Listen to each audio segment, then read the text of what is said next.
臣叩見漢王。哦，好，免禮。哦，你呢就係韓信啊？頭先阿滕公夏侯嬰咧已經將你破三秦嘅策略咧拎咗入嚟俾寡人睇啦。咦，幾有見地巧喎嚇！韓信確係一位不可多得嘅帥將之才。咁你即管將你管治兵馬嘅方法講嚟聽聽。為將之道，不過5才10過。5才係智、仁、信、忠、勇。在下曾經告知項羽，佢亦大為讚賞。咁項老弟讚得嘅就唔使再講啦，講10個我聽下。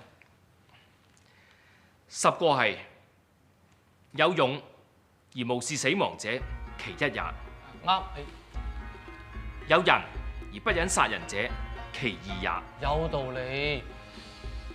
有智而不知畏懼者，其三也。得明白晒。聽你講咗3個咧，我就知道你係人才啦，唔使再講落去。漢王確有知人之明。係嗱，我又想問下你啦，你又知唔知三軍未動下邊嗰句係咩咧？當然係糧草先行。你都知道糧草係最重要嘅咧，咁寡人就任你做治粟都尉咧。治粟都尉管糧倉嘅啫喎。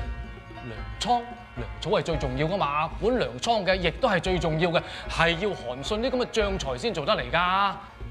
漢王，此事無需太過倉促決定。咁係人才就梗要盡用噶啦，寡人仲有要務在身嚇。咁管糧倉嘅事咧，就有勞韓都尉你啦喎。嚟馬腳。漢王恩典，微臣就此謝過。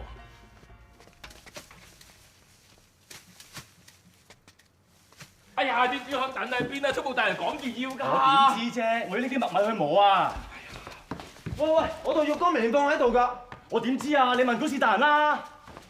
管事大人，哎呀，由得佢啦，喺第個倉揾啦。邊個俾錯袋豬香我啊？哎呀，我㗎，哎呀，我老臭晒啦！喂，咁臭啊，真係豬都唔食啦！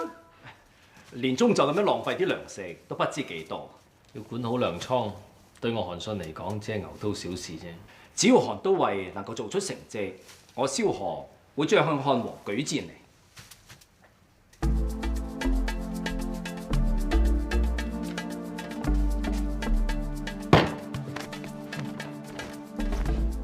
呢位係我係治粟都尉韓信，從今開始唔容許再有多一日嘅荒廢，限時1月之內整頓各處大小糧倉，不得有誤。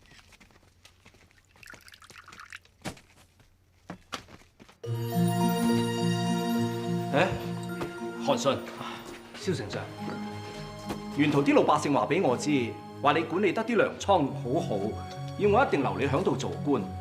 我仲以為你一定會好繁忙，如今見你如斯悠閒自在，你唔需要點算啲米糧咩？都點算好呢？蜀中共有大細86座糧倉，稻米327600石，大麥263400石，小麥184600石，仲有其他玉米雜糧，通通清清楚楚寫晒喺上面。你點能夠喺短短1個月之內點算得咁清楚㗎？古法有大狗之數、小狗之數，只要將米糧嘅多寡開除一算，自然就清楚啦。有幾難呢？但係糧倉裏邊新舊溝雜，好難處理㗎噃。咁就更加易啦。只要喺糧倉兩側各開一道門，一邊出舊米，另一邊入新米。只所謂推陳出新，自然唔會漚壞啲米糧啦。韓信，你確實係一位奇才。大狗小狗之數，推陳出新之法，本應係用喺治軍統兵之上。而家只係要嚟管理糧倉，殺雞竟然用上牛刀。漢王只係試下你嘅才能，再加重用啫。別人禪下過，哪有不低頭？我韓信叛楚歸漢，本應已無退路。假如漢王再棄而不用嘅，就更係死路一條。就任由霸王取我人頭算罷啦。韓信，你放心，你確實係一個經世之才。若果我再舉薦，漢王都唔重用你嘅，我蕭何就辭官，同你一齊離開巴蜀。好，韓信就等你消息。哇，巴圖啊，你啲果子釀酒，喂，真係好好飲喎！你飲。巴圖要多謝漢王帶俾我哋咁多歡樂啊嘛！係咯，漢王你鬥雞咁叻，一定仲有好多新奇又刺激嘅玩意未攞出嚟咧。梗係勇過三關，你玩過未？嚇！勇過三關。係啦，就係一日咧開3場鬥雞，第一場贏咗就壓落第二場，第二場又贏咗咧就再壓落第3場。喂，真係越贏越多㗎！哇！注碼越落越大，真係越贏越多㗎喎！又越輸越多啫。嗱，鬥雞呢啲嘢咧就玩下好啦。喂，唔夠皮嘅就去酒館聽歌飲酒。寡人要將啲酒館咧搞到富麗堂皇，我哋玩到通宵達旦。哦，蕭丞相你翻嚟啊？時候都唔早啦。阿開王，我哋走先啦。好，慢行慢行。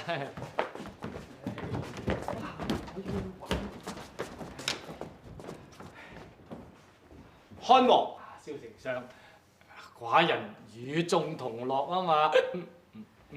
臣並唔係想講呢一啲。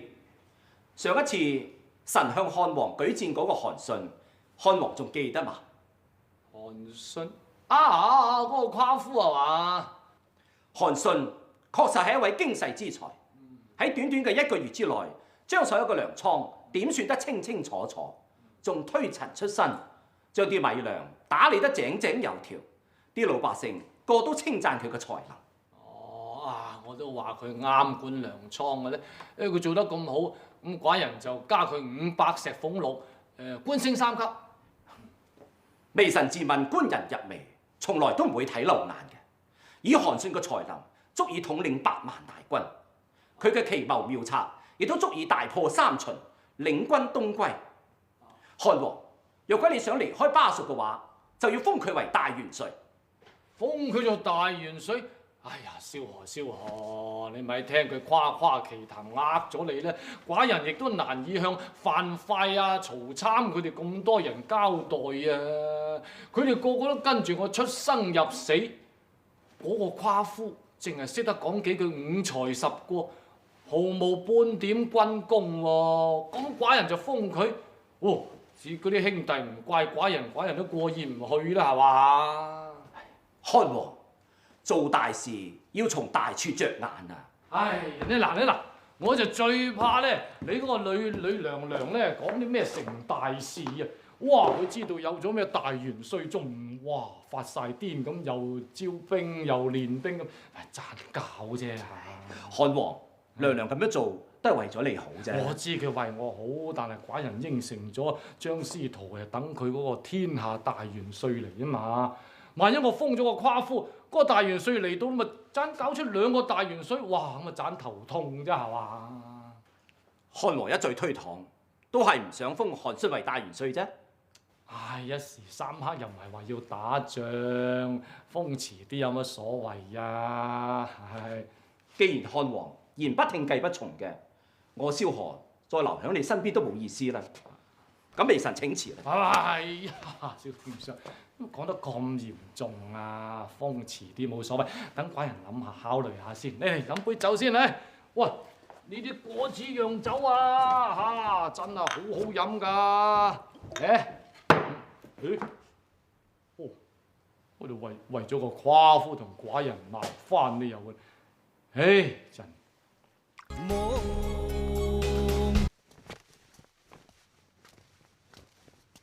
蕭丞相，漢王何時見我啊？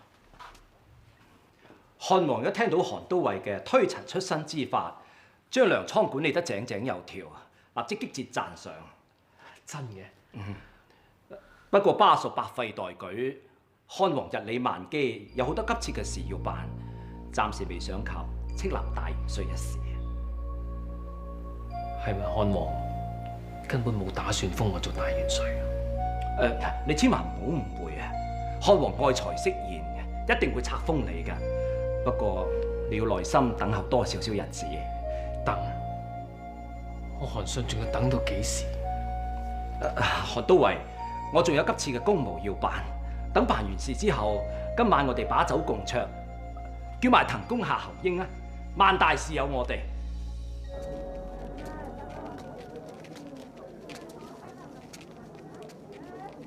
我呢位大元帥啊，確有經世之才嘅。我呢隻大元帥啊，不但只可以打贏呢隻霸王啊，仲識露出巴蜀添啊！咁你要同我隻霸王鬥一鬥啦！好啊，嚟，大元帥上啊！唉，你輸死你啦！上，大元帥上，係攻佢上路，攻啊攻啊！上啊係，冇下佢，啄佢上路，啄佢頭，下邊走啊走啊走啊走啦走啦！漢王仲未肯重用韓信，佢性情偏激，恐怕會大失所望。所以我特地相約你出嚟，等陣間好好咁開解下。蕭丞相，滕公，韓都尉佢好似唔肯嚟喎。咩叫好似啊？講清楚啲。小人都唔係太清楚，佢一時間又話等夠，一時間仲喺度狂笑，之後仲騎馬走咗添。不過臨走前仲要小人代佢多謝兩位大人，話咩再圖報我。話咯，係得你一個人掛住家鄉咩？有邊個唔掛啊？哦，你叫我睇嘅就係呢啲嘢啊？你隨便攞一冊嚟睇下。娘子，我在沛縣跟隨漢王起義時，娘子剛有新人，4年已過，理應4歲，究竟是男是女？為夫不在身旁，會喚叫爹否？呢啲全部都係佢寫翻家鄉嘅家書，不過贊道已經燒咗，再寄唔到俾佢哋嘅家人。寫低嘅只不過聊表思鄉之情。老婆大肚就唔好跟我起義啦。你再睇埋呢一冊。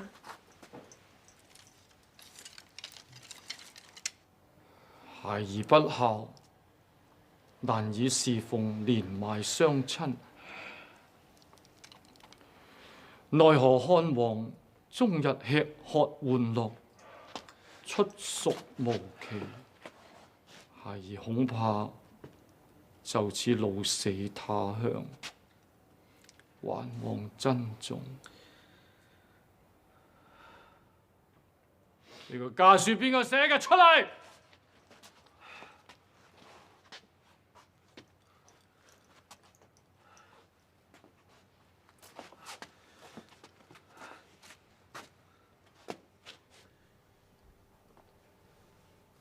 鬧得好，鬧得啱。哎呀，都係我衰。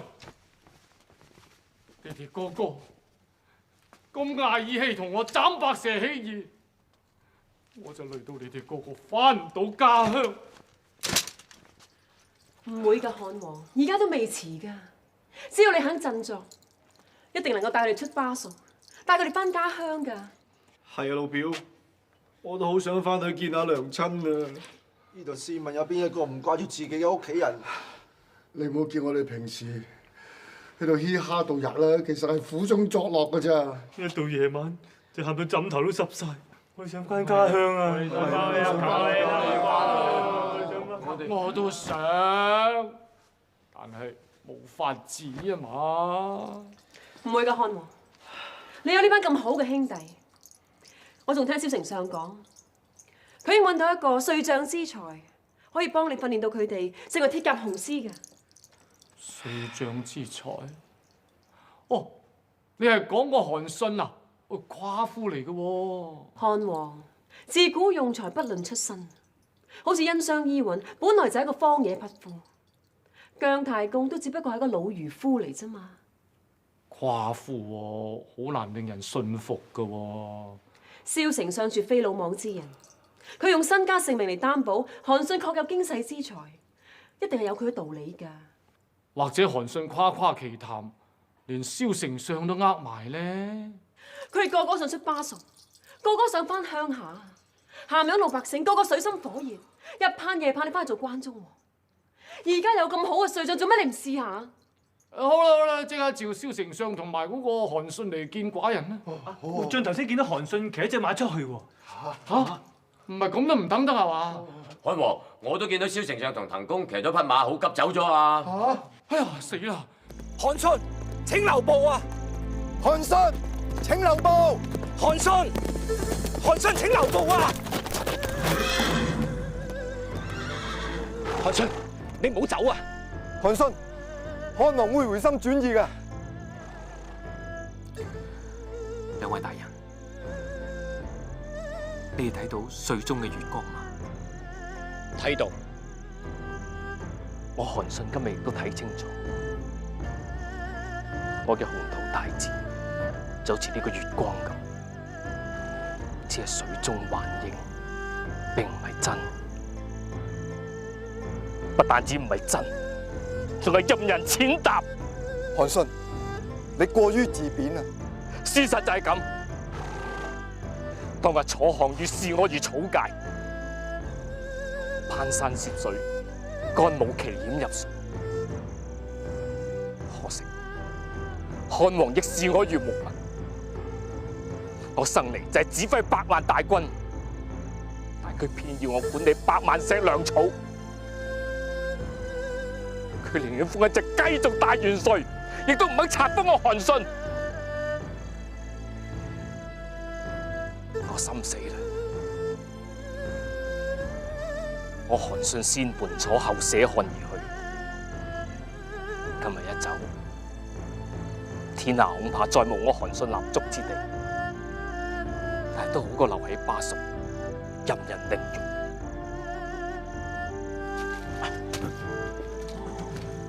韓信，且聽蕭何一言。兩位大人，今日何苦呢？蕭何之所以月下追韓信，係因為你嘅經世之才，就有如天上嘅月華一樣，曠古常今。如今正逢亂世，霸王兇殘，漢王人後，所以破楚立漢，只係天下萬民之福。而能夠康復漢王，出蜀中，打敗楚項羽8萬雄師嘅，普天之下只得韓信你一人。所以我哋唔係為咗自己，亦唔係為咗滯留喺蜀中嘅臣民，而係為咗天下嘅老百姓嚟到呢度求你。你一人去留，關乎萬民福祉啊！哎呀，韓老弟，哎呀，你做乜咁衝動啊？寡人聽到話走咋，哇，個心真係跌咗出嚟啊！寡人睇過你下三旬嘅策略，同埋聽佢哋講你推陳出新之法，哦，真係個奇才啊！如今棧道就燒咗啦，我哋又困喺蜀中，唔知韓老弟有咩奇謀妙策可以帶我哋出巴蜀咁咧？要出蜀中又有何難呢？8個字，明修棧道，暗度陳倉。乜解救啊？誒，漢王，張司徒俾你個錦囊咧？係喎，真係，唉，差啲唔記得咗添。修棧道，暗度陳倉。張司徒咪講過，佢話有人講得出離開巴蜀嘅妙策，就係佢所舉薦嘅元帥咯。哎呀，原來你係張司徒推薦嘅大元帥，咁點解你唔早啲出聲啊？我諗韓都尉一定係想以真才實學，得以拜為天下兵馬大元帥啦。冇錯，咁亦足證蕭丞相、滕公同呂娘娘獨具慧眼。三哥啊，我都話要封韓信嘅，咁我咪好聰明咯。